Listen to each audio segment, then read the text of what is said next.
Hello everyone, আমি Amit Kundu, sales supervisor, Nippon Paint Khulna branch.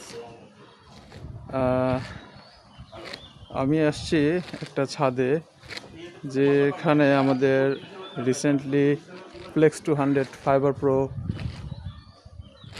Application করা হয়েছে। এখানে আমি দেখিয়েছিলাম যে এখানে ল্যাটেক্সের কোটিংয়ের ভিডিও অলরেডি আমি আপনাদের দেখিয়েছি। তো ফাইনালি আমরা ফ্লেক্স 200 ফাইবার প্রো দিয়ে ছাদের কাজটা শেষ করেছি। আমরা এখানে দুইটা কালার ইউজ করেছি, একটা হচ্ছে গ্রে, একটা গ্রিন। আমাদের এখানে আমরা 3 কোট ইউজ করেছি Flex 200 Fibre Pro. First coat আমরা 20% পানি দিয়ে, এবং সেকেন্ড কোট, থার্ড কোট আমরা র কোট দিয়েছি। ওভারঅল এখন এটা শুকিয়ে গেছে।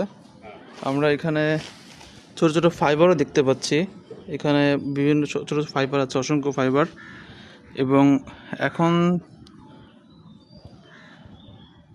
সানি ডে, সো এখানে সানের রিফ্লেকশন হচ্ছে।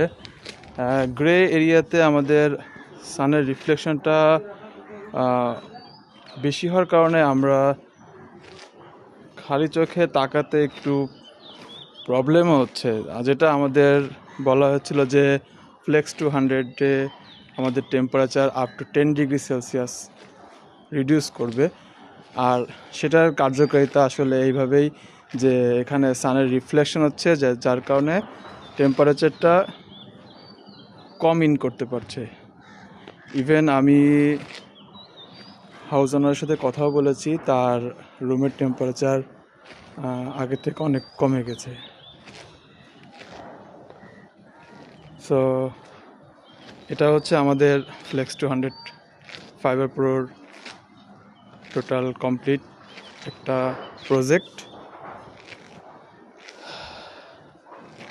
সবাইকে ধন্যবাদ, ভালো থাকবেন। যদি কোনো সাজেশন, কোনো হেল্পের প্রয়োজন পড়ে, আমাকে অবশ্যই নক করবেন। Thank you.